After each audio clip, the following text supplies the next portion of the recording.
தந்தை, மகன், தூயாவியாரின் பேராலே ஆமேன். ஆன்ம வழிகாட்டி மார்ச் மாதம் 5ஆம் தேதி வியாழக்கிழமை. அற்புத குழந்தை இயேசுவை நோக்கிய நமது இறைவேண்டல். இனிய குழந்தை இயேசுவே, உமது குழந்தை பருவத்தின் பேருண்மைகளை வியந்து உம்மை ஆராதிக்கிறேன். உம்மை அன்பு செய்கிறேன். உம்மை மகிமைப்படுத்துகிறேன். என் மீது கொண்ட அன்பால் எனக்காக நீர் ஒரு சிறு குழந்தையாக பிறந்தீர். எனவே உமக்கு நன்றி கூறுகிறேன். அந்த அன்புக்கு பதில் அன்பாக என்னை முழுவதும் உமக்கு கையளித்து காணிக்கையாக்குகிறேன். இப்பொழுதும் என் வாழ்நாள் முழுவதும் திருக்குழந்தை பருவத்தின் புண்ணியங்களை எனக்கு அளிக்குமாறு உம்மை இறைஞ்சி மன்றாடுகிறேன். அன்புள்ள இயேசுவே, உமது தாழ்ச்சியையும் பிறப்பையும் கீழ்ப்படிதலையும் எளிமையையும் எனக்கு தந்தருளும். உம்மை அன்பு செய்யவும் உம்மை பின்பற்றி நடக்கவும் வானகத்தில் உமது தெய்வீகத்தை கண்டுகளிக்கவும் உமது அருள் எனக்கு துணை நிற்பதாக. ஆமேன். லூக்கா நற்செய்தி 16வது அதிகாரம் 31வது இறைவார்த்தை. ஆபிரகாம் அவர்கள் மோசேக்கும் இறைவாக்கினருக்கும் செவிசாயாவிட்டால் இறந்த ஒருவர் உயிர்த்தெழுந்து அவர்களிடம் போனாலும் நம்ப மாட்டார்கள் என்றார். இது கிறிஸ்து வழங்கும் வாழ்வுதரும் நற்செய்தி. கிறிஸ்துவே உமக்கு புகழ்.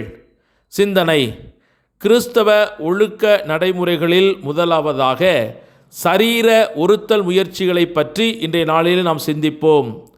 உணவின் காரியத்தில் முடிந்தவரை எவ்வளவு தேவையோ அந்த அளவு மட்டும் உண்ணும்படி உங்களை கட்டுப்படுத்துங்கள். புனித அகுஸ்தினார் கடவுளுடன் பேசிய இந்த வார்த்தைகளை சற்று சிந்தித்து பாருங்கள்.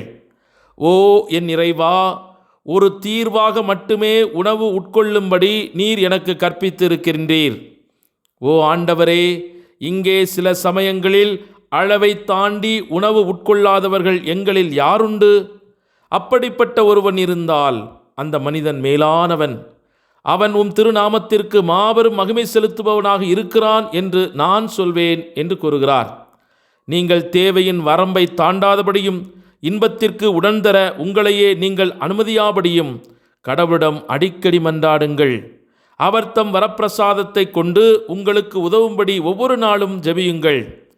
தேவைக்காகவோ அல்லது வசதியின் நிமித்தமாகவோ அன்றி உணவுகளுக்கு இடையில் எதையும் உட்கொள்ளாதீர்கள். ஒரு சந்தி சுத்தபோசனத்தை அனுசரியுங்கள்.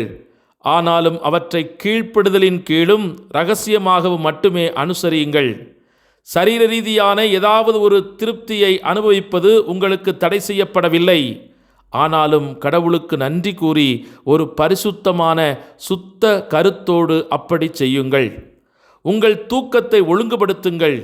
இதில் எல்லா மந்த உணர்வையும் விடிந்த பிறகும் சுகமாக படுக்கையில் புரண்டு கொண்டிருப்பதையும் தவிருங்கள். உங்களால் முடியுமானால் படுக்கைக்கு செல்லவும் விழித்தளவும் ஒரு நேரத்தை குறித்துவிட்டு அதை கண்டிப்பான முறையில் கடைபிடியுங்கள். பொதுவாக தேவையான அளவுக்கு மட்டும் ஓய்வெடுங்கள். உங்கள் உழைப்பை அலட்சியம் செய்யாமல் வேலை செய்ய தாராளமாக உங்களை ஒப்புக்கொடுங்கள். உங்கள் உடல் அளவுக்கு அதிகமாக சோர்ந்து போகாதபடி பார்த்து கொள்ளுங்கள். ஆனாலும் உடலுக்கு அதிக சௌகரியமும் சொகுசும் தந்துவிடாதபடி கவனமாயிருங்கள். அதை கட்டுப்படுத்துவது அவசியம் என்று ஒரு சிறிதளவு மட்டுமே நீங்கள் உணர்ந்தாலும் கூட அந்த நிமிடமே அதை ஓர் அடிமையைப் போல நடத்துங்கள். நீங்கள் சற்று சுகவீனமாக உணர்ந்தால் உங்கள் மோசமான மனநிலையின் காரணமாக மற்றவர்களுக்கு ஒரு தொந்தரவாக இருப்பதை தவிருங்கள். உங்களுக்காக முறையிடும் வேலையை உங்கள் தோழரிடம் விட்டுவிடுங்கள். உங்களை பொறுத்தவரை நம் எல்லா பலவீனங்களையும் மெய்யாகவே சுமந்து கொண்ட தேவ செம்மறிப்புருவையானவரைப் போல பொறுமையாகவும் மௌனமாகவும் இருங்கள். மிக அற்பமான ஒரு வியாதியை உங்கள் அன்றாட வேலைகளை பிறரிடம் ஒப்படைக்க அல்லது அவற்றை செய்யாமல் விலக்க ஒரு காரணமாக்கி விடாதபடி வெளிப்பாயிருங்கள். விதிகளாக மாறுகிற ஒவ்வொரு விதிவிலக்கையும் கொள்ளை நோயைப் போல ஒருவன் அருவருத்து ஒதுக்க வேண்டும் என்று புனித பெர்க்மான் சர்லப்பர் எழுதியுள்ளார்.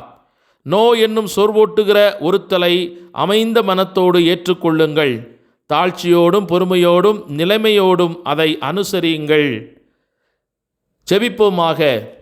மனதுருக்கம் கொண்ட அன்பு இயேசுவே, எம்மை எப்போதும் இரக்கத்தோடு உற்று நோக்குபவரே, உம்மை போற்றி துதித்து ஆராதித்து மகிழ்கின்றோம். என் கற்பாரையும் கோட்டையும் அவரே, எனக்கு பாதுகாப்பாளரும் மீட்பரும் அவரே, என் கேடயமும் புகலிடமும் அவரே, மக்களினத்தாரை எனக்கு கீழ்ப்படுத்துபவரும் அவரே என்று திருப்பாடல் 144:2 வாசிப்பதற்கிணங்க எங்களுடைய கற்பாரையும் கோட்டையும் மரணும் பாதுகாப்புமாக இருக்கும் ஆண்டவரே, உம்மை எந்நாளும் எங்கள் இதயத்தில் வைத்து போற்றி அன்பு செய்கிறோம். ஆயனில்லா ஆடுகள் போல் என் மக்கள் அலைக்கழிக்கப்படுகிறார்கள் என்று வேதனைப்பட்டு தொலைந்து போன ஆடுகளாகிய எங்களை தேடி வந்தவரே, உமக்கே கோடி ஸ்தோத்திரம் ஐயா. கற்களிலும் முற்களிலும் சிக்கித் தவித்த இந்த ஆட்டையும் உம்முடைய கருணையினால் மீட்டு எடுத்தவரே, உமது பேரிரக்கத்திற்காய் நன்றி கூறுகிறோம். பாவத்திலும் பலவீனத்திலும் சிக்கித் தவிக்கும் எங்களை கருணை கண்கொண்டு மீட்டருளும். எத்தனை முறை உமது அன்பு என்னை மன்னித்தாலும் மீண்டும் மீண்டும் அதே பாவ பழக்க வழக்கத்திற்கும் பலவீனத்திற்கும் ஆளாகி நாங்கள் எங்களையே இழந்து தவிக்கின்றோம்.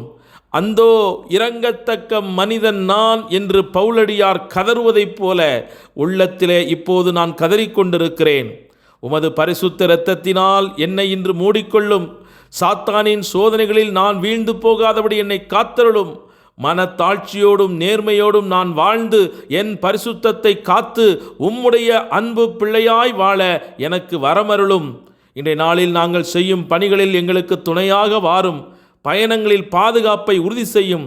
தொழில் முயற்சிகளில் வெற்றி அளித்தருளும். தேர்வுகளை பயமில்லாமல் எதிர்கொள்ளவும் அருள் தாரும். உம்முடைய அன்பு பிள்ளைகளை உம் தூதர்களை அனுப்பி பாதுகாத்து கரை சேர்க்கும்படியாய் உம்மிடத்தில் இறைஞ்சி மன்றாடுகிறோம். போர் பதட்டத்தை நீக்க நாங்கள் தொடர்ந்து உலகில் அமைதி நிலவ உமது ஆட்சி ஏற்படுத்தப்பட மனதுருக்கத்தோடு மன்றாடுகிறோம். ஆண்டவரே, இந்த இக்கட்டான சூழ்நிலையில் எங்களுக்கு உற்ற துணையாயிருக்கிற உமது கரத்தை பிடித்து கொண்டு எங்கள் வாழ்வை சரி செய்ய எங்களுக்கு அருள் தாரும். ஆமேன். எல்லாமல்ல இறைவன் தந்தை, மகன், தூய் ஆவியானவர் உங்கள் அனைவரையும் நிறைவாய் ஆசீர்வதித்து பாதுகாத்து வழிநடத்துவாராக. ஆமேன். இயேசுவுக்கே புகழ், இயேசுவுக்கே நன்றி. மரியே வாழ்க. இயேசுவின் இரத்தம் ஜெயம்.